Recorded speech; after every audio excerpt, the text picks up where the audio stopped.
what I want to talk about today is it's really about how to be relentlessly consistent with your content. We talked about repurposing, but that really comes down to just being able to get loads of stuff out every single week. So get a blog post, a video, and a podcast out every single week and feel like you're breezing through it. It's not actually hard, that it's under control. And that leads to, we hope, fans. I mean, fans are what come from good quality content that you put out consistently. And it encourages them to interact with it in various ways. So, that's what we all want to do. It's grow the fan base around our podcast. And I'm hoping that what we talk about today will help you figure out a process whereby you can get your podcast out much more consistently, much more easily, and tie that in with blogging and video as well, if you choose to. So just to say at the moment, I'm happy to take questions at various points. I'll maybe stop at various points just to answer some questions. I won't be keeping an eye on the chat as we go through, just because it can be a bit distracting. So we'll try, and if you want to put any questions that you have in there into the site, then I'll stop at a couple of different points and we'll talk through them. But definitely, I'm happy to hang around for a while at the end as well and answer as many questions as you like. So what I'm going to do is, right, we've got it on slides, so let's go for it. So the first thing I want to go through is think about really what is the big problem we're trying to solve here.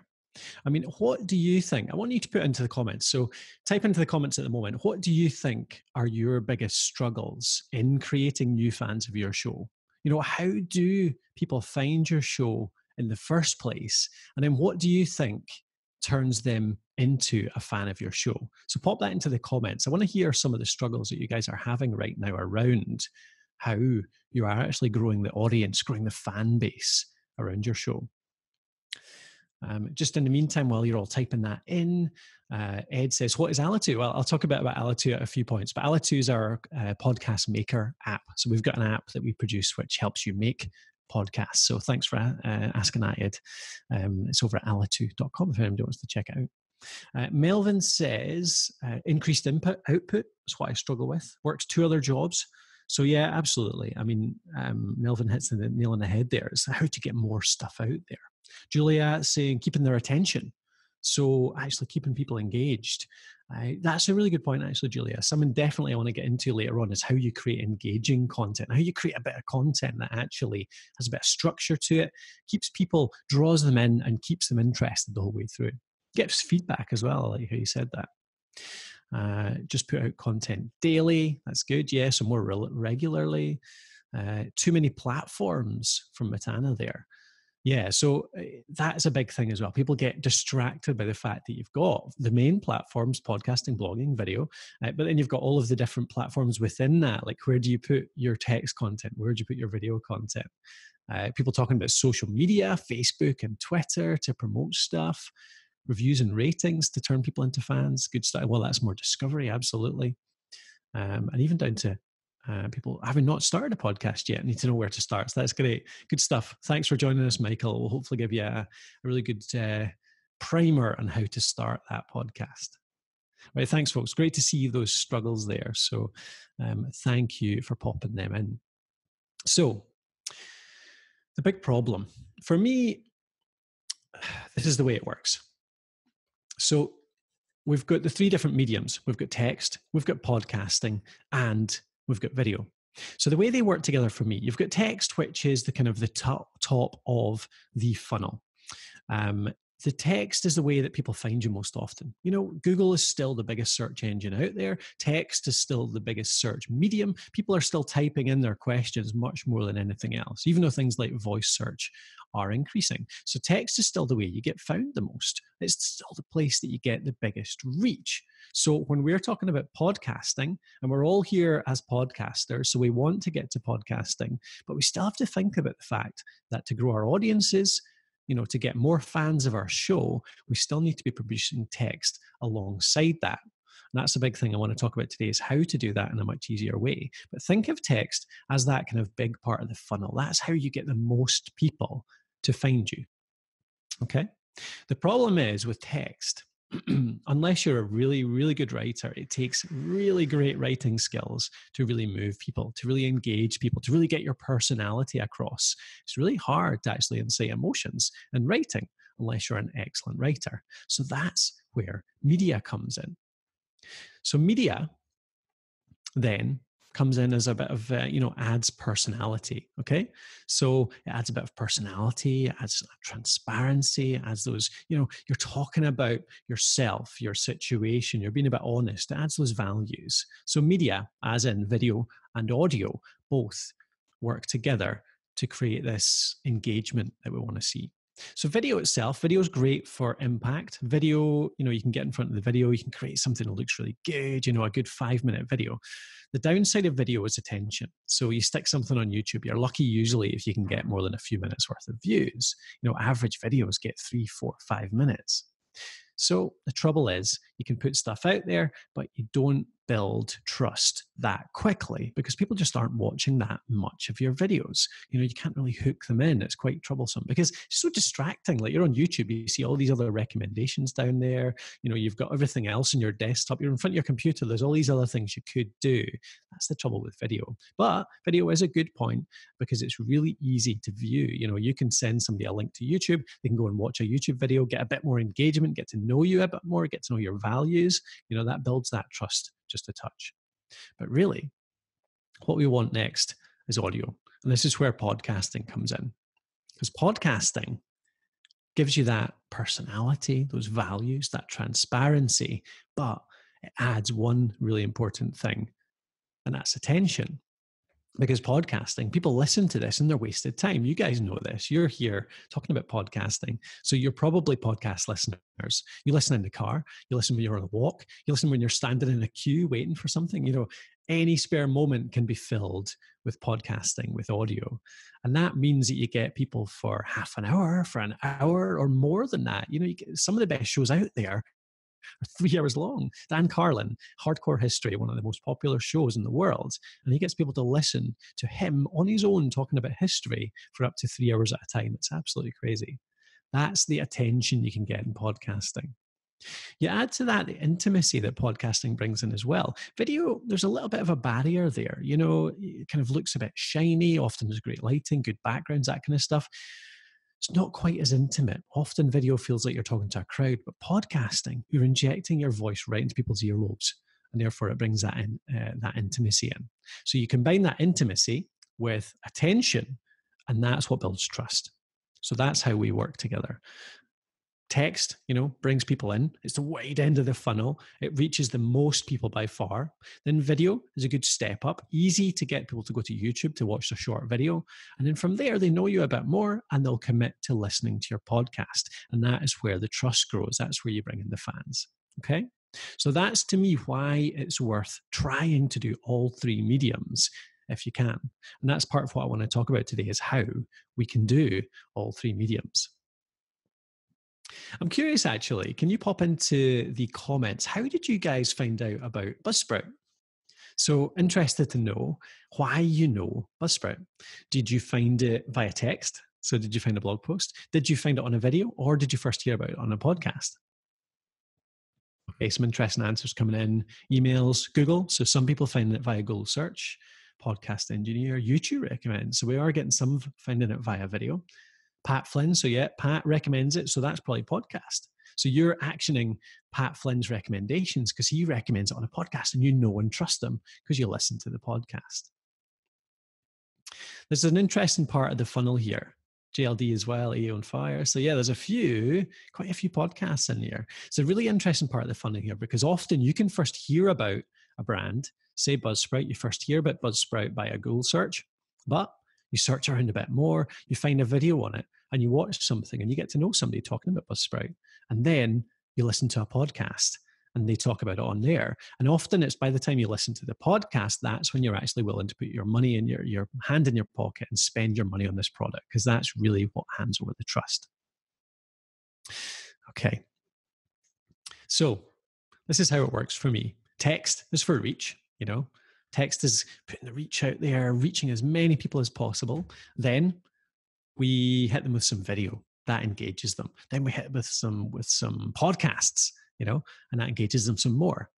And then we go back to the video, back to text, and we hit people again and again with engagement until it builds up to huge trust at the very end. And that's where we want to get to. Okay. Sounds easy, doesn't it? All those mediums, no worries at all. We'll put all of that out, no problem. But no, it's not really, obviously. So how do we actually get this done? Right. Let's start with the content idea. Every single one of you, if you've put out a podcast episode, you've come up with a content idea. I realize a few people here haven't started their podcast yet, but if you haven't, then follow along with this process in terms of mapping something out, how you create a content idea. So you've got your content idea. Let's say, for the sake of argument, it's something that we would write about. So I write about podcasting, how to podcast on thepodcasthost.com.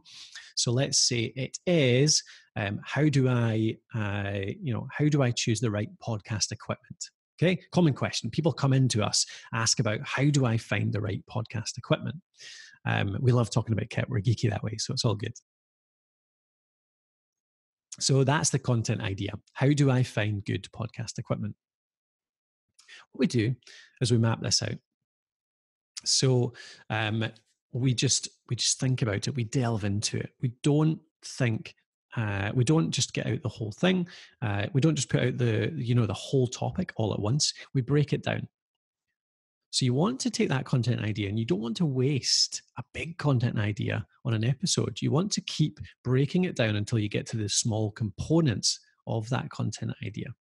So say it as equipment, we want to break that down into, what are all the parts of choosing podcast equipment? Well, you choose a microphone, you choose a mixer, you choose some recording software, you choose a digital recorder, all that stuff. So this is what we do with the content idea first. And this is a big part of being consistent and putting stuff out every single week, is thinking of the detail. It's niching down. You've heard this word so many times, niching, or niche, if you're American, of course. Niching over in the UK. So you niche down. Don't do a whole episode on podcast equipment, because that would kind of waste a potential 2 months worth of content. Instead, in the past, we've done a season's worth of content on equipment. We've done 8 to 10 episodes on equipment. So I got 2.5 months worth of content out of just that content, out of that equipment concept, that content idea. I actually see Michael raising his hand. Do you want to pop your question into the side, Michael? I spotted that come up, so happy to answer that just now if you want. Now, I'll pop onto the next slide while you type that in. Okay, so here's where we start to bring in a bit of structure. So for me, repurposing and putting out 3 different types of content, being consistent every single week, it comes down really strongly to structure. Now, I know a lot of people rebel against this.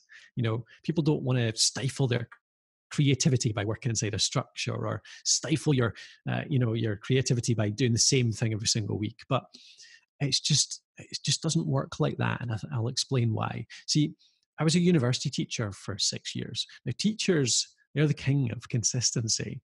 Every day, week in, week out, you've got to get lessons out there, day by day by day. And it's going to be good as well, because they measure you by your exam results. So not only does structure help make consistency easy, if you're a teacher, it makes your content more effective, because you're doing, what you're doing, you're building something within that certain structure, and you're putting it out there every week to be measured. The structure for me as well helps your audience to succeed, because if you're putting things out in a really well created way, people can understand it more effectively, they can do more with it, and that helps people succeed. And that, if you help people to succeed, that's what creates great fans. So here's what it looks like for me. First, you break it down into a few sections. So you start with the topic. So again, you break that down into the smallest part you can talk about. So let's say I'm just going to talk about microphones first. I've thought about equipment as my larger season's worth of content. I'm going to talk about microphones just in this episode. And then I've got 4 sections within this episode. I've got my introduction. So I start with an introduction. Yeah, you say everyone does an introduction, but introductions are really important, and not many people do them well. If you're thinking like a teacher, the way you do an introduction is that you break it down, and you give them a summary of the whole thing from start to finish. You actually just tell them everything that's going to come, but in a really summarized way. That's the scaffolding you put the detail on. So the summary is to summarize the whole topic in under a minute. Okay. So they know the beginning, the middle, and the end at a really surface level, at a summary level right at the start. There's a couple of things for you on podcasting. It means that within the first minute, people know what they're going to get out of this episode, but they won't have the full detail, so they'll stick around. It makes people listen to the whole episode. So it makes people stick around, engage, and really take part in your content. All right. So that's a big thing for you. Give that introduction, summarize the topic, and really put it out there. Help people know what's coming and succeed with it. Second, the second part of every episode is the theory. So this is where you give out the theory. This is where you actually give the detail. First, you've summarized it. In the first minute, 30 seconds to a minute, you've summarized it. You've given them the scaffolding. Now they can follow the theory much more easily because they know where they're going. You put the detail onto that scaffold, okay? This is standard teaching practice, and it's the best way to help people learn and to succeed with what you do. So give them the meat, the detail. The third part is the context. So here you need to give them context. Big thing in helping adults to learn, to succeed. Kids too, but even more so for adults, is giving them context. They need to know what it means in the real world. Okay, so say I've summarized microphones. I've told them the different types of microphones. Then I give them the detail. That's the theory. I say all the different types of microphones are recommendations. Then the context. I say this is the type of microphone you use in this context. So when I was doing a podcast at an event, I used this microphone and that microphone.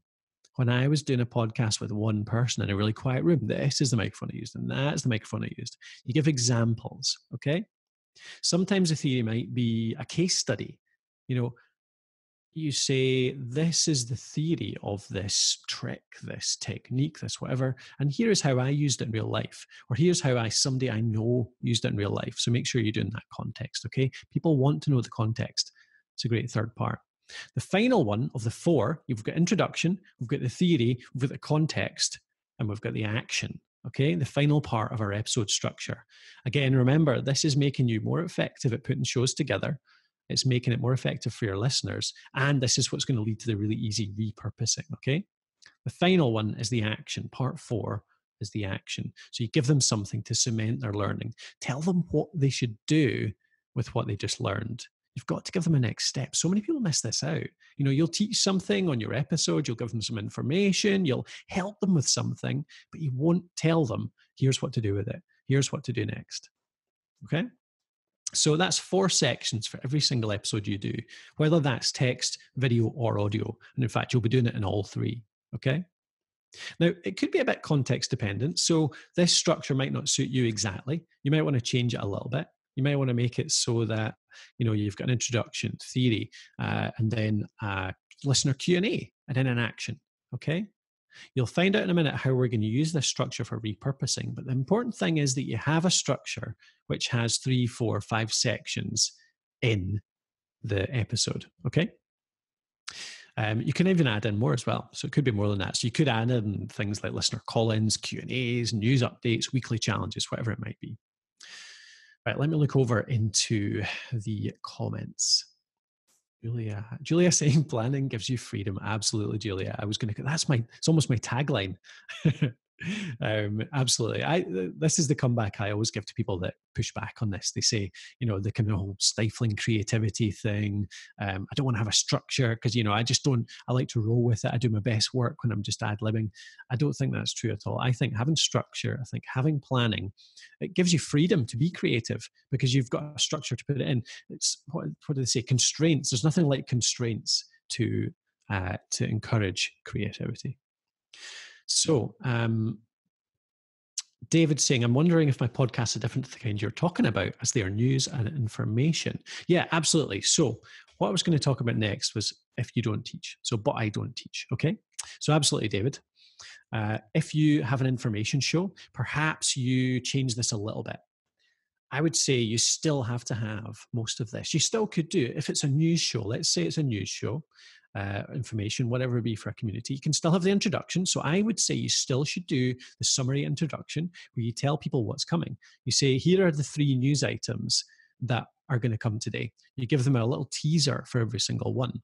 Then the theory is you give them the news. So you give them the actual news. The context, though, is important still, I think, here, because then you say, the news today, this is what this news means for you in your community. This is what you can do with that news. If this particular government regulation is coming in your area, here's what you need to think about, and here's what you could do next to prepare for that. And then that could tie into the action as well. Okay, so I think you can still have the context and the action even in an informational show. Now, when you get to entertainment, perhaps a little bit less relevant to entertainment, but I still want you to think about how you could have a structure in an entertainment show, like a comedy show, a drama show, that kind of thing. Because again, I'm going to come on to how we're going to use the structure for the repurposing. That's to come, but it's quite important for that. It makes it much easier for you.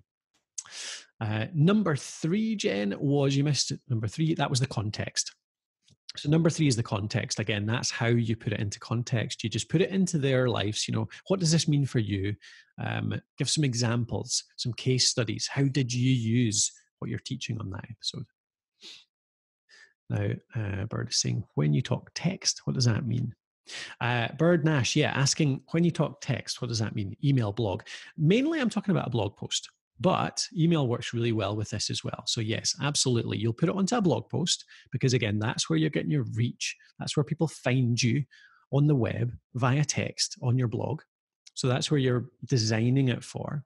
But your email, absolutely, you can repurpose a blog to an email newsletter really easily, because if you get people subscribing to your newsletter, you can then copy that blog post wholesale into your email newsletter, or you can put a teaser for that blog post into your email newsletter and get them to go and view your blog post. Either way, you're still reaching people with that text content. And at the bottom of that, you're going to lead to your media, okay? Your podcast and your video. Again, we'll talk about that more in just a little while. Jennifer, thank you for summarizing that. Intro, theory, context, action. Great stuff. How long should be a season? Right, so seasons, I'm more than happy to talk a bit more about seasons at the end of this if you want to ask some detail, because I think seasons are one of the most powerful ways to be consistent in your content. I think a season can literally be any length more than 2. So I have done seasons which have only been 3 or 4 episodes long. A season is any collective piece of content that you've split up. So on the blog, for example, I've often done a 3-part series on our blog. I would call that a series or a season. That's a blog series. With a podcast, you would tend to do maybe 2 or 3. I always think in months when it comes to the podcast. So I tend to think, a month is a short one. So 4 episodes, that's a short season. 8 episodes, 2 months. That would be a pretty medium. So that would be an average size season for me. 12 weeks. Did I say 2 months? 4 weeks, 2 months.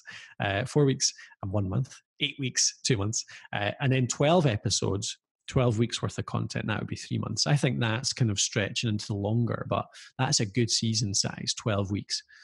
And then take a break. Yeah. So one of the big benefits there, is it Rhiannon? I can't read it. The name cuts off. But taking a break is a big benefit of being able to do seasons. And when I talk about being consistent, the important thing about consistency isn't that you're getting something out necessarily every single week. It's getting something out every single time you plan to. So if you plan to do a 12-week season and then take a month break and then do another 8-week season and then take a 2-month break and then do another 12-week season, then that is consistent for me because that's you planning for it. And at the end of each season, you can tell your audience, I'm taking a break for 4 weeks. We'll be back on June the 20th. And as long as your audience knows what's coming, that's consistent. They know that. And that's fine. So yeah, totally. Interview shows. Good question. So, and a talk show with guests. Yeah. I would say, so for interview shows and talk shows, I would say the introduction for them, you're asking there, Julia, what would be the introduction for that? You're still thinking the same thing. You still want to have a plan for what your listeners are going to get out of this show. Okay. So your introduction is going to introduce the guests, obviously, but mainly it's going to introduce the benefits that the listener is going to get out of the show. So you're going to have 4 or 5 sections of the show planned out with an interview show. You're going to have some segments still. You're still going to have some structure, okay? So you've got your person on for an interview, but maybe the first part is going to be their backstory. And the second segment is going to be, let's talk about this particular topic that you're great at. So say I was talking to, say somebody was interviewing me about podcasting, maybe we would do a whole section on how to promote your podcast. And then we would do a whole section on how to monetize your podcast. That's the structure. Suddenly you've got a structure of 3 or 4 different sections: background, monetization, promotion. That's a structure. And you'll tease that in the introduction so people know what's coming. It gives them an idea of what they're going to learn, what they're going to benefit from it. It'll help them to stick around, and it'll tie into the repurposing we're going to talk about later. Okay. So interviews or talk shows, I think that applies to. Shelley, same thing. Interview-based shows, great stuff. Terry, right up my alley as a teacher. Excellent, good stuff. That's exactly why I started the seasons, actually, Terry. Just thinking like a teacher. It was like a lesson plan model. It's thinking, if I want to teach something to a class over 8 weeks, how do I do it? Well, you break it down into the smallest possible parts. You make the episodes tie into each other, and that drags people through. Do you know how much more engagement you get with a podcast if you have 8 episodes that all build on one another? You listen to episode 1 and you tell them at the end of that, right, episode 2 is going to build on this. You're going to learn just a little bit more. Episode 2, oh, this is building on episode 1. So go back and listen to episode 1. People listen to every single one, and they engage with it, and they become so much more fans of your show because of that. Right, I think we've covered it all. Lots of questions about interviews. Yep, replays are available, Laurie. It'll be on the YouTube channel, Buzzsprout YouTube channel. How would you apply it to the podcast, which is mainly, well, there's a good question. So if your podcast is mainly music, again, I think you could still break it up into segments. So the segments are going to be the important part for the repurposing we're going to talk about in a little while. So really, you just have to think about how you're going to split your podcast up into 2 or 3 different segments. It ties into the repurposing, but again, even if it's an entertainment or a music style show, giving people, parts of a show, breaking something big up into a few small bits, it just helps with engagement. It just helps people make their way through something. Okay. Is it necessary to label your episodes as seasons? No, not necessarily. Yeah, I talk about seasons in our episodes. We always say, this is season 4 about podcast equipment, say. So we do that. At what point do you most pass strategy into implementation? We've been in strategy for 2 years. Actually, I'm not sure what you mean by that exactly. What do you mean by the strategy? What is it you've been stuck in for 2 years? If you explain that a bit more, we'll come back to it in the next section, the next question section. And won't I lose listeners during the break? No, I believe you don't lose listeners during season breaks, as long as you tell them what's going on. So as long as you tell them, right, we're taking 4 weeks off and we'll be back on July 15th. As long as they know what's happening, they're not going to disappear. They're not going to unsubscribe just because you're not around for 4 weeks, okay? And we've tested this a fair bit, so it definitely works. William's asking, does the idea of a season make sense if I'm doing a podcast series for the company I work for? Currently developing podcasts or thought leadership? Yep, absolutely. Seasons work really well for thought leadership because you can cover one subject so in depth. You can pick one segment of your topic, just one common question, the most common thing you're asked, and delve into that so deeply, and then say at the end of it, you've got a season of 8 episodes on that topic. That is a big chunky bit of content that you can point people towards. It's kind of like the ebook version of a podcast or a white paper or something. You say, go and look at season 2, which covered, podcast equipment in full detail. It's a really good authoritative piece.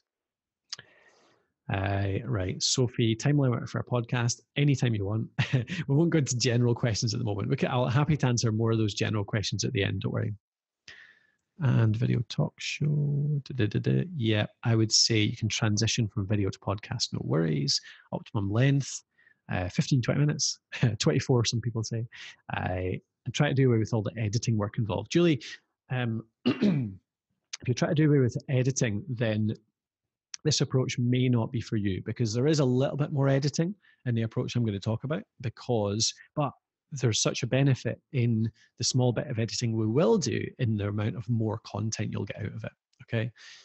So bear with me and see if you think it'll suit you. If you do want to make the editing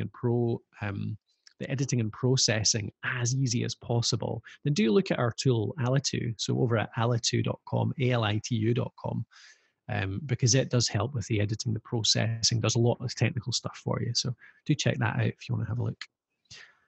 Right, I'm going to jump back into the content just now. By all means, keep putting your questions in and we'll do some more later on. Okay, so, right. No, sorry. That's it there, Laurie. Thank you. Right, so let's get into the repurposing. So what do we do with this? Right, so what we do is we've got our plan, okay? You've looked at your content idea, you've broken it down, you've put it into these segments, you've got it all planned out, you've got it in front of you in bullet points. I'll tend to just have this in Evernote. So I use Evernote for most of my planning. I'll have a set of bullet points in there for my episode. Now, the way I start is blogging or recording. Now, it's up to you which one you want to do first. So I'll presume that we're going to podcast first. That's what I tend to do more often than not, because we are podcasters here. Some people actually like to write first, but the idea is that you choose the one by which you kind of assimilate an idea much more effectively.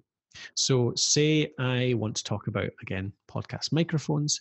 I'll just talk through that for 20 minutes on the podcast based on the plan that I've set out. I'll talk it through. And during the talking, I'll come up with new ideas. I'll maybe note them down as I'm going. And then the idea is to do the opposite. So if I've recorded first, I'll write the blog post right away afterwards.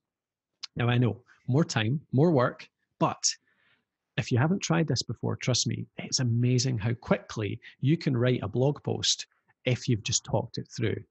You've just formulated it all in your head. You've just talked it right the way through. You've got a plan in front of you, a bullet point plan. Writing a blog post is actually really quick if you've got all that just done. You can do it. You can do 500, 600, 700 words in just 30 minutes. If you do that. And the thing is, you're going to have to write a few show notes up anyway. So all you do is you go a little bit extra and turn it into something that's standalone. That's the blog post. Now, the blog post is going to work as your show notes. So you're doing both, you're kind of serving double duty there. Now, if you speak first, one option is actually to have it transcribed. So you can have it transcribed into text. Doesn't work quite as well as a custom written blog post because they don't tend to be as effective. They tend to be a bit rambly. We don't speak as well as we write tend to be, or at least it's concisely. So you can transcribe it and then do a bit of editing to turn it into a blog post. That's a possibility. The opposite, and I do this sometimes, is I'll actually write first. So I'll write the blog post first. That'll maybe take me an hour or so if I do that first. That's me figuring it out. I'll change my plan based on that because as I'm writing, I'll come up with new ideas again. And then I'll record. And again, if you haven't tried this, give it a go one day because it's amazing how good a podcast episode you'll record if you've just written a blog post on that subject. It's all there in your head. You've just thought it through slowly, carefully by writing it. You'll create a really tight, really effective, really good podcast episode based on that. Now, going back to the interview show, lots of people asking about interview shows, that type of thing. You can write a blog post from an interview show just as easily as well. What you're going to do is you're going to take some of the topics you talked about in the interview and you're going to write up a summary of what was talked about. Okay? So maybe you're writing down notes with a pencil and paper as you're doing the interview, some like top level notes, and you're going to turn that into the blog post afterwards. Okay? You don't need to write the whole thing. Just take the high level, the highlights, and turn that into a blog post that goes along with it. Okay. Next. Oh, I'm going to record. That was. Next, record in pictures. Okay. So we're recording our podcast. What I want you to do is think about recording a video at the same time as well. Now, the simplest version of this is if you don't want to get on camera yourself, which a lot of podcasters are averse to, at least in the early days, you could record a slideshow. You could just have your voice and just talk over some really simple slides. Like literally just get on PowerPoint or what's the Mac one? Keynote, that's the one. And just write, a couple of bits of text on there. They're just the bullet points. You just transfer your bullet point plan into PowerPoint or whatever it is, and you can record that way. So a really simple way to do it. You can do that with something like what's it called? Snagit. Snagit is the tool I use for really easy video recording. You've got Camtasia Studio, you've got ScreenFlow. So that's the simplest way. You don't even have to have your face on it. You can record with your face in the corner on them as well, though, so it can work well.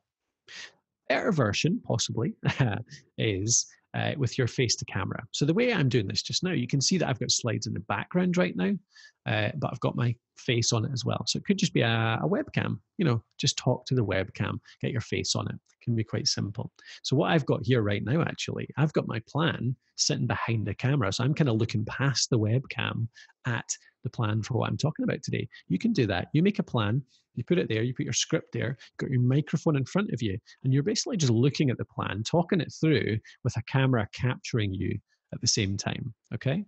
And if you put a little bit of work into lighting, a little bit of work into backgrounds, then actually a webcam actually comes across really well. It can be perfectly good, okay? So that's the next bit, record in pictures. Next, the blog post. So we talked about having the blog post and the context. Sorry, we talked about having the theory and the context. For me, this breaks down, you can do into theory and context on the blog. So you can have a blog post, which is just about the theory, and then a blog post, which is about the case study as well. So you can write both of them up separately in the end if you want. This is optional. This is a kind of going a little bit beyond, but this means you can get 2 blog posts for the price of 1. One content idea can turn into a podcast and 2 blog posts. That being the theory blog post with the action. You'd have the introduction, the theory, the action at the end. And then you've got a separate blog post, which is a full case study of that being put into action. Having 2 separate blog posts is really powerful because you can kind of title them differently. You can target different keywords for them, different ways to be found, and both of them will link to your podcast. So if anybody finds either the theory blog post or the case study blog post, they'll be transported to your podcast to listen to the full thing. Now, next part is break it up. So we've recorded our podcast with the video component. We've got our blog posts that we've written, maybe just 1, but possibly 2, and we've got the whole thing. So we want to take that video and break it up. Now we've recorded 4 sections. So we've recorded an introduction, we've recorded the theory, we've recorded the context, the case study, excuse me, and we've recorded the tasks, okay? So we've got 4 sections. Now I would say you just use 3, and I'll give you the reason in a second. You take the introduction, you break that up into its standalone video. So this is an introduction to the topic. For podcast microphones, I'll end up with a 1 or a 2 minute video, which just introduces people to the topic of podcast microphones, what they need to think about on this topic. It's a really, really surface level, quick primer. And when you've been searching for stuff, sometimes that's all you want. All you want is 1 or 2 minutes, a very quick explanation of this topic, okay? But video 2 is the second part of your podcast, and that's going into detail, okay? So that means you've then got like 5, 10, 15, 20 minutes in detail on this topic. That is a separate video, okay? You're just going to break that up. Now, I know we're talking about a bit of editing here, but it's not that hard just to cut up a video into a few different sections, okay? It doesn't take that long. I've done this a fair few times. Third section is the context. That's the case study. We're not going to use that in video because we're going to keep that for the podcast.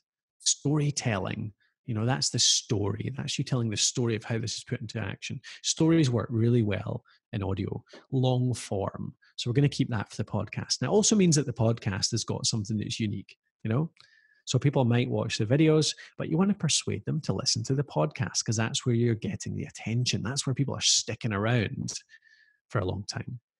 So you're trying to persuade them to listen to that. So keeping something back from them, not publishing that story on the video, persuades them to go and listen to the podcast. The final one is the actions. So you're going to have a 2 or 3 minute video, which is simply a quick summary of what you've talked about, because that's what you're going to do during a conclusion anyway. You'll say, right, so that's us. We've talked about microphones. Again, here's the summary. If you're in this context, you're going to take this microphone. If you're in this context, you're going to take this microphone. And here's your next step. Right.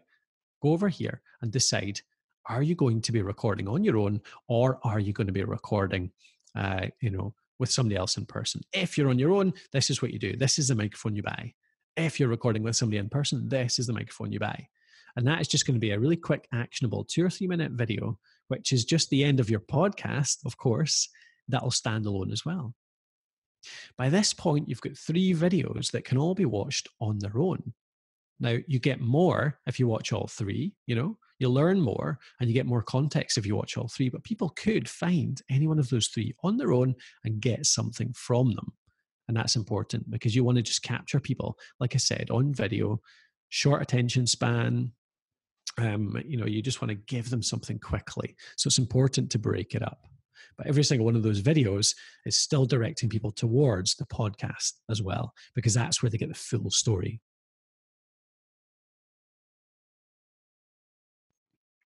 Okay, so the full story, okay? So the key thing here is that in every one of the bits of media, so in the blog post, you're saying, right, go and listen to the full story on the podcast. Go and listen to me talk this through. Get the full story on the podcast, because that's where I'm talking about it from my point of view. You're getting all the detail on there. Get in there and listen to the podcast, because that's what you want people to do. Like we said, that's where you build the trust. That's where you build fans. That's the end result. Okay. On every single one of the videos, we're going to put end cards on. YouTube allows you to do all sorts of things to promote things from videos. So in the description, on the end cards of the video, you're going to say, go and listen to this podcast to get the full story. Okay. And you can even create little kind of, this is extra editing, of course, but you can even create little end screens that'll say, go and listen to this podcast. I'm not differentiating well there. YouTube allows you to do automatic little kind of links, which I would call end cards towards things, but you could create a picture or a little outro bit that links towards that podcast as well. You don't need it though, because YouTube gives you some great tools for directing towards the podcast. Right. So the quotables, this is the final one. This is another optional one as well. These are the super actionable tips, the super funny bits, the 30 seconds that was the most informative part of the whole show. These are for promos, okay? So you're going to pick out these 30 seconds or 1 minute bits from the video. You're going to just chop them out and put them off on their own on YouTube, or use them on social media. These are perfect for Facebook, for Twitter, for Instagram. Put these on there. And every single one of them, it's going to link to the podcast as well. Okay. Now, every single episode you do, every single time you record for half an hour or an hour, you're going to have a couple of really good bits. The trick is to start thinking about them while you're recording. It's not the easiest thing to do, but once you get your head around it, it's much easier. You get in the habit of it. Okay. So as you're recording, you'll start to notice. Once you think, right, at the start of the recording, right, I'm going to watch out for a couple of quotables, a couple of actionable bits. And then as you're recording, you'll go, oh, right, so I said something good there. So you just write down the time code. That's all I tend to do. I'll just quickly jot down the time code as I'm recording. It doesn't really interrupt your flow, but it means you'll remember it and you'll go back to it. And that stops you having to listen through the whole episode to try and find these things. You can kind of log it as you're doing it. These are promoted. These are really helpful, actually, because a little bit of media like that makes a big difference. So thinking about time, how long does this take? This does take a bit longer than just creating a basic podcast episode. But I would argue a few things. I would argue it creates a better podcast episode because you're planning it all out. The structure makes it a more effective podcast episode, more easy to follow. It makes it more engaging because people will follow through it and they'll actually listen to the very end, maybe do the action you actually ask them to do. And it also creates all this other content. So this is how it breaks down for me. I tend to take, let me turn off my video actually. I see that my picture is blocking up some of the text. Can I make it smaller? Yeah, there we go. Tiny wee video. Okay, so planning tends to take me 20 minutes max, actually. If you know your subject, you can plan out a good bullet point plan in 5 minutes, 10 minutes. So you can cut that down. But let's say 20 minutes maximum. Writing, if I write first, it'll take me, let's say, an hour to write the blog post. If I write second, actually, I can cut that down a lot. It might only take me half an hour or 45 minutes to write a blog post. Okay. Publishing. So just actually taking that text, that video, taking that text, putting it onto WordPress, getting it all out there. That only takes 20 minutes. Then recording. So actually getting on my, into the studio, setting the mic up, starting to speak. Maybe I'll record a 20-minute episode and it'll take me 30 minutes in total. And then produce. So the editing, cutting out a few bits, cutting out some videos, maybe 30 minutes as well. Now, I'm talking about minimal editing here. I'm not going in and cutting out mistakes. We're going to try and keep this one take. Try and cut out as little as you can. And I realize some people are uncomfortable with that, but the less you use editing as a crutch, the less you cut out mistakes, the better you get at presenting, the more effective you get as a presenter. Because when you know you're going to edit, you tend to relax. You just tend to make more mistakes. Certainly that's the case with me. I make more mistakes when I know I'm going to edit because I know I've got a safety net. Whereas if I don't, I just do it. The pressure sometimes helps, I think. So what's that? You've got an hour 40, 2 hours 40. And I think you can cut that down to 2 hours. And even better, how much of this actually needs you? You need to do the plan and you need to do the recording. So there's 20 minutes, 30 minutes. So there's 50 minutes max, maybe even only 40 if you cut that a bit. The beauty of this is I've had other people do the writing many times in the past. So you can outsource the blog writing. If you record a good podcast video as well, you can get somebody else to write it up. And one of my assistants regularly writes up our podcast, our blog posts based on the podcast. They listen to the podcast episode and they take notes as they're listening, and then they write up a blog post based on that. They've got our plan as well to base it on, and we get some really good blog posts out of that. Similarly, you can transcribe. If you can't afford a person to do it, you can get cheaper transcription, even auto transcription. You can just use that. Like I said, it's not half as effective, but it's a possibility. So really, if you have some help and you've got a bit of budget to outsource stuff, then the only bit that needs you is the recording and the planning, and you can do that in less than an hour. Okay, so this is all doable. Now, I realize that structure, that approach won't work perfectly, cookie cutter for every single person, but I believe it will work for just about any context with a bit of adaptation. I'm happy to talk through that in the questions again. So we talked through a few different examples, like interview shows, like entertainment shows, like information shows, that kind of stuff. Talked about that a bit already, but happy to talk about that more over the next 15, 20 minutes. But I believe this can work in just about any context out there. So what I want you to do next is just have a think about what content you create, the subject you talk about. How could you break down your podcast episodes into 5 or 10 minute chunks? How could you put more structure into your show to make it more accessible, more engaging, more effective for your listeners? At least think about the introduction at the start, where you give them the teaser for the whole thing, and the outro, which includes an action and a bit of context. At least think about that, and then have another couple of segments in between. Okay? Right. Just to close up before we go into questions. So remember, thinking about the funnel, we've got our text for search, for reach, but we want to get that media in there. You're already podcasting, you're already thinking about that. But I do believe video is a great addition to podcasting. And like I've shown you here, I think it can be done relatively quickly and easily alongside your podcast. It's repurposing, but it's smart repurposing. It's not just copy and paste. You're not taking a 30-minute podcast and just posting a 30-minute video of that on YouTube or whatever. You're taking parts of it. You've got to break it up. You've got to use the strengths of the medium. Podcasting is a long form medium, but video is quite short form on the internet. Internet video is much more short form, so you've got to cut it up. And for me, that means the segments. That means cutting up your podcast into different parts that can stand alone and putting it out there. But if you can create that more media, I think you can get more engagement. Constrain your way to freedom. So I can't remember who it was that said this, but I do believe that with a plan, with a structure, if you structure your show the same way every single week, it takes so much out of your brain. It frees you up to be much more creative. You're not thinking about, oh, what am I going to do this week? Oh, how do I do this? How do I do that? You have the structure in front of you. You just have to fill in the gaps. And that makes it much better for you in future. Just makes it much more easy for you to plan something out, to create something. So I think constraints lead to freedom. What is it, the quote again? Discipline. Yeah, discipline equals freedom or something like that. But create yourself a structure, and I think you'll find it so much easier to plan your show every single week and get it out there on a consistent basis. And the final one, stop thinking small. So this applies a bit to the constraints. So the seasons-based thinking, stop thinking small. Stop thinking just one thing with your content ideas.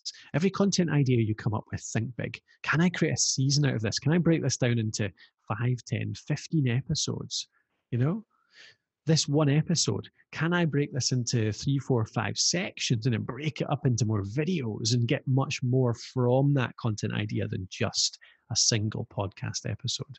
Can I get a blog post from it? Can I turn it into context, case studies? Can I get some quotables from this that I'll put on social media, on YouTube, putting loads more stuff out there and having much more chance to reach a bigger audience and grow fans around what you do. So stop thinking small and try and do as much as you can with it.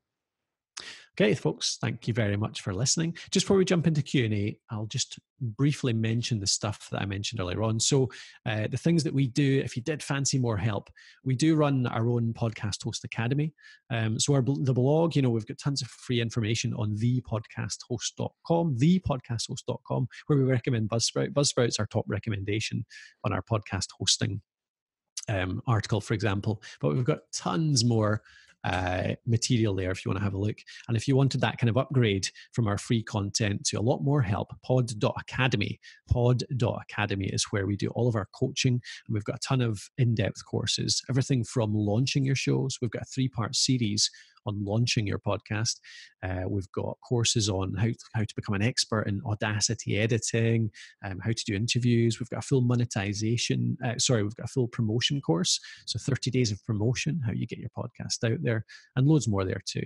And a few different tools. We've got a free music library and a bunch of others. We do live coaching every 2 weeks as well. So you can come into our live coaching sessions and talk to me like this and get all your questions answered. So that's our academy.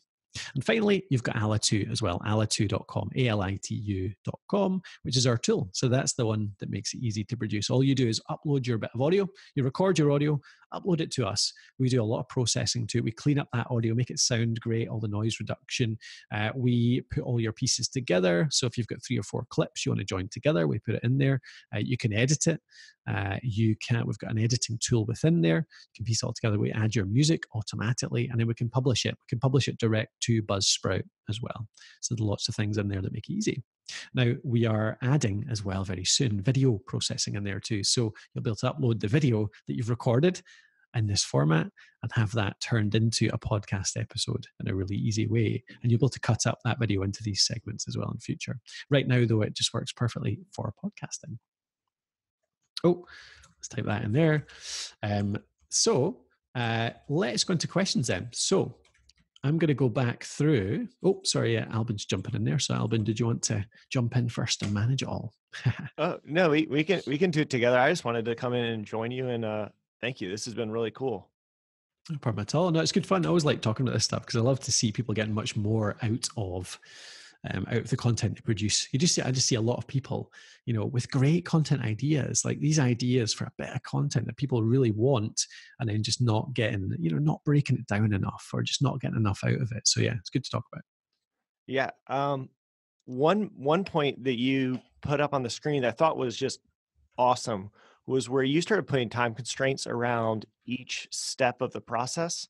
Mm-hmm. And you're saying an hour on a blog post, 20 minutes for editing, and putting those constraints. I have a intuition that freaked a lot of people out, especially the numbers. Yeah, sure. I mean, and do you want to speak a little bit to how over time that's actually become manageable, that I can put out a great blog post in an hour? Yeah, absolutely. It's a really good point. Really good question. You're right.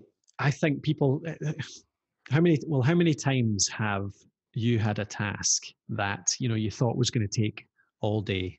You thought this is going to take me 8 hours minimum. And then suddenly an emergency struck and you had to leave at lunchtime and you managed to do it in an hour just Yeah. because you were constrained. You knew you had to get it done in an hour. So you just did it. It's the best way of prioritizing and focusing ever.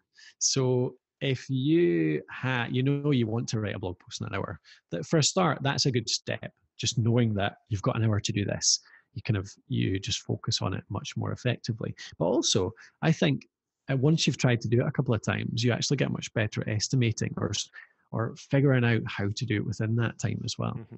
It's just, I think it's something that takes practice. It's something that I think is one of our advantages actually at the podcast offices. We're good at, me and Matthew particularly, and a few of our writers are good at getting good stuff out quickly. And that was just practice. That's just writing lots and recording at the same time. Like I said, I think I can write so much quicker if I've talked it through first. So they do work really well together. Yeah, that's an excellent point. That each of these by themselves take quite a bit of time, but once you start combining multiple media together, everything starts getting much quicker. So yeah, it's one of the real benefits of repurposing content. One thing that I wrote down as you started talking through being on camera and feeling, normal on camera, because some people don't like doing that. One thing that's helped me was going back. A lot of people mention Pat Flynn, so that's why I thought of this. Go back and watch some of his earliest videos. Go watch somebody you really like. Go try to find the oldest video of them you can. And they will be stiff and they'll kind of stumble a little bit, not be sure of themselves. And now you know him as like a charismatic, outgoing, like really confident person. Yes. When they first started, they were not like that. Nobody is like that on camera the first time. And doing that consistently, putting out content is going to make you really charismatic on camera or on podcast or in your writing. Yeah, absolutely. I totally agree. It's something that can be learned. A lot of people think that kind of online presentation skill, you see somebody up there and you think, oh, they're a natural. They're just so good at this. They're just so charismatic. They were just born with that, but it's not true. Anyone can learn that, I believe. I'm not the best in the world at this stuff, but I was way worse years back. I started as a really shy. I was absolutely terrible. And nowadays I speak on stages in front of hundreds of people. And I'm not told I'm rubbish, so I presume it's not too bad. But yeah, I just think I've seen so many people in the same situation, going from stiff and kind of just unconfident to being really charismatic, great speakers. Well, I could tell you, I've seen you speak in person, and you're always great. So, yeah, you definitely fishing for compliments there. All right, do you want to jump into some of these questions? Yeah. Let's have a look. So it's always hard to find. I'll go back to where I think we left off the last time. There we go. So yeah, Bird saying right now my blog post is just a detailed show notes. Yeah, absolutely. I think the difference between a blog post and show notes is nothing more than show notes will possibly have time codes. So you might have a summary of the podcast. That might be something that you add in. Show notes really are just a summary of what you're talking about. If you think about basic show notes, they tend to just be a list of resources. Here's what was mentioned on the episode, and you can do that. You can have a blog post which talks it all through, but just has all the mentions of resources in context. You're talking about these things that you talked about in the blog post, and there's links to them direct. But I would argue with a blog post that also double as show notes, you might want to have those sections up top. Here's a summary. Here's the resources mentioned. Here's the people mentioned. But here's the full detail, the full blog post if you want the whole thing. So I think that works well. Now let's have a look down. Many of my episodes are like Radio 4 features. Don't have a blog. It's just a comment from David. Yeah. Is there software that transcribes from a podcast? Yeah, absolutely. So there's lots of transcription services out there. You've got ones like Rev.com is what we use for quality ones. Like that's a person doing it. It's about $1 a minute, but you get automated ones nowadays. Have you used many of them, Albin, at all? Like we use Temi or Trint? We actually have an integration with Temi. So inside of Buzzsprout, if you've uploaded your episode, you can just go over to the right. Like when you click on the episode that's already uploaded, it'll say transcriptions, and it's 10 cents a minute. Mm. So you just click it and you can, do a transcription right inside of Buzzsprout and get that transcription yourself. And we're hopefully launching in a couple weeks some upgrades to that. Um, Cool. yeah, but I really like transcriptions, and if you're not a super confident writer or writing just doesn't come naturally, it's a good starting point. Just getting a good transcription, and then you're pulling it over and kind of cleaning it up. That's a good step towards writing a blog post if you're feeling a little Absolutely. nervous. Yeah, totally. And I noticed just below that, Melvin, it doesn't show the second name. Sorry, Melvin B something, said he writes a transcript for all his episodes. He reviews movies and they can go for 4 or 7 pages. So if you're writing them, Melvin, the transcript, if you're doing it word for word, I would argue if you're writing a transcript, you could really easily just sort of transition that into writing a blog post, which is really just a transcript, but tidied up essentially. Mm-hmm. Usually a good blog post based on a transcript is just you tidying up a bit, omitting some of the waffle, which always tends to happen when you're speaking. Not waffle, sorry, good quality content that is maybe extraneous. And that would be your blog post. So yeah, you're saying at the end there, wouldn't it admit the reason to release a blog post? Absolutely. If you're writing a good quality transcript that you have tidied up a bit, that will do the job perfectly. The other thing, I suppose, between transcripts and blog posts is that you're thinking a little bit more about SEO, the dreaded SEO. So that's just thinking about search. So it's making sure that you actually edit the transcript a little bit to have some good keywords in there. So, if I'm talking about podcast microphones, again, I keep mentioning this topic, I'll make sure that maybe I didn't mention the word podcast microphones that often in speech. So I'll sprinkle a few of those words through the post to make sure Google knows that that's what the transcript, the blog post is about. That's really what you're thinking about. Yeah. Colin, do you ever embed episodes into your blog posts as well? So do you, like, if you talk about something in a podcast, would you take that episode and put it in your blog, or are you Yeah. not a fan of doing that? No, I definitely am. Yeah, absolutely. And I do it with videos as well. So at the moment, actually, the last 6 months, I've been going back and taking our most popular blog posts and recording videos based on them.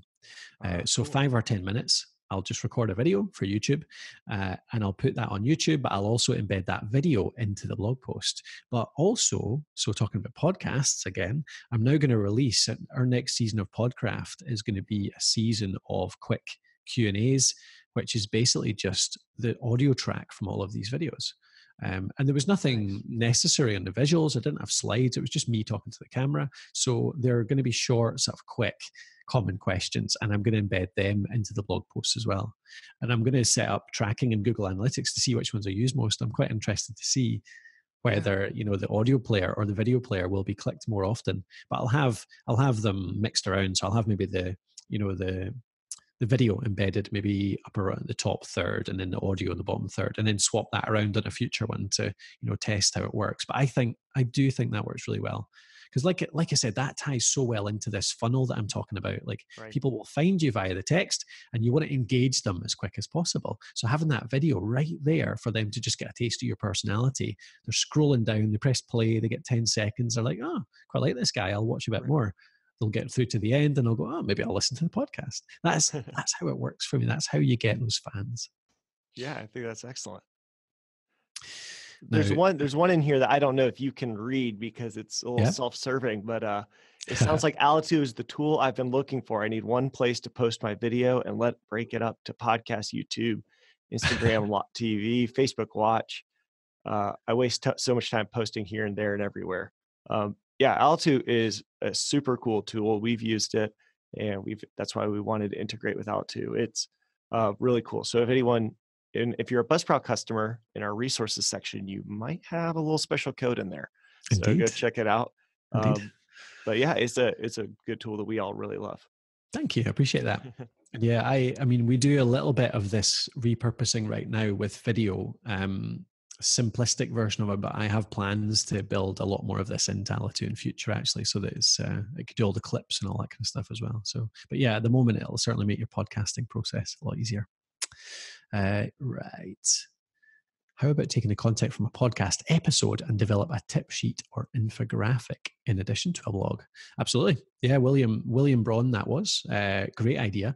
If you can, that can be a great action. So I'm talking about those 4 sections: the introduction, the theory, the context, and the action. If you can create a tip sheet, like people love a checklist, something that they can take away and do, that can be such a powerful thing.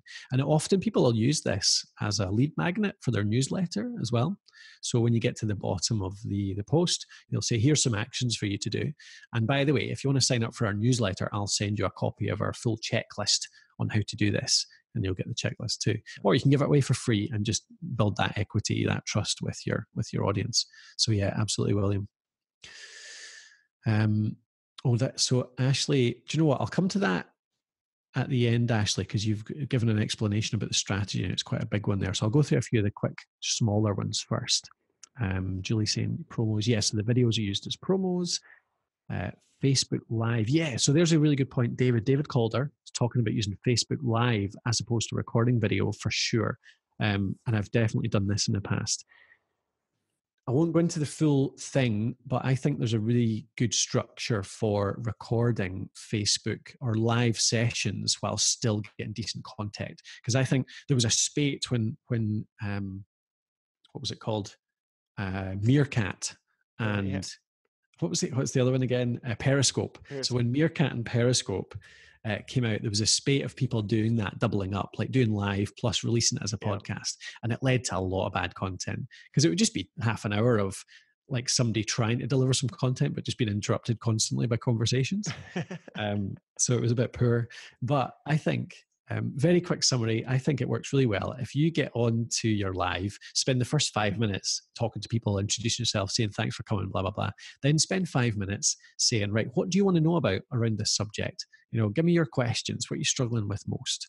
And then at the end of that, say 10 minutes, you say, right, I'm going to spend the next 15, 20 minutes recording the content. I'm not going to respond to you. I'm not going to look at the chat. I'm just going to record a segment of content that's going to go out as a podcast. I'd love you to stay around and watch, and we'll have a Q&A at the end for anyone that sticks around. So we'll talk about it again. I'll stick around for 10 minutes if you want to stay and watch, and we'll do question and answers as long as you want. And it makes for a great content section in the middle there that's uninterrupted, but you still get the engagement with the audience. And it makes that better, actually, because you've asked like the questions. You've asked, what are you struggling with most? And you can tie that into the content. Yeah. Does that make sense? I tried to do that quickly. And I've seen quite a few podcasters do this. I mean, even really big ones that couldn't solicit the questions, like Joe Rogan. All of his stuff is live on YouTube. And I don't know if you heard Accidental Tech podcast. They do a chat the whole podcast and they put them live. And it's fun. It makes it more engaging, I think, for the person recording. You're looking down and going, man, there's, a couple hundred people or 10 people or 5 people even watching this right now, engaging with it. It's exciting. Yeah, absolutely. Yeah, it's great. Looking at Ed asked, besides YouTube, where else can we post our video casts and podcasts? Do you know what? I would go out on a limb and say that's the only place. I know there are other venues, but it is it's the most popular by a ridiculous margin that I just wouldn't even bother putting it anywhere else. I would post the short clips to social. So put it on Facebook, put it on Instagram particularly. Instagram's working really well for us just now. Short clips. Those quotables that I talked about, if you can bring out even 2 or 3, 30-second, 1-minute clips and put them on Instagram, they are getting a lot of engagement right now. And we're directing a lot of people towards our podcasts using that too. Nice. Let's see, what else have we got here? Did you spot any as you were going along, Album? We got a really good one that just came in. What do you think is the best way to be a guest on other podcasts? Oh, good question. It sounds like there's 2 questions there. Maybe how do you get onto other podcasts? But then when you do, how do you make sure you're a great guest? For guesting, if anyone's not come across the newsletter at podcastguests.com, then check that out. That is actually I've spelled that wrong, but you know what I mean. Podcastguests.com. that is a great newsletter where you can sign up and you can advertise yourself. And I get lots of requests on there. I'm signed up to that, and I get a few every week at least. So it's a great way to be a guest and to get more guesting opportunities. The other way is literally doing the legwork in getting in touch with people, but making it personal. We get requests to come on Podcraft a lot. But they're often just completely cookie cutter, same as they've sent to 100 other people. You really need to put a bit of work into, listening to a couple of episodes, finding out a bit of background. Within the first sentence or two, show that you know who this person is. And then within the next sentence, show the value you can give to their audience.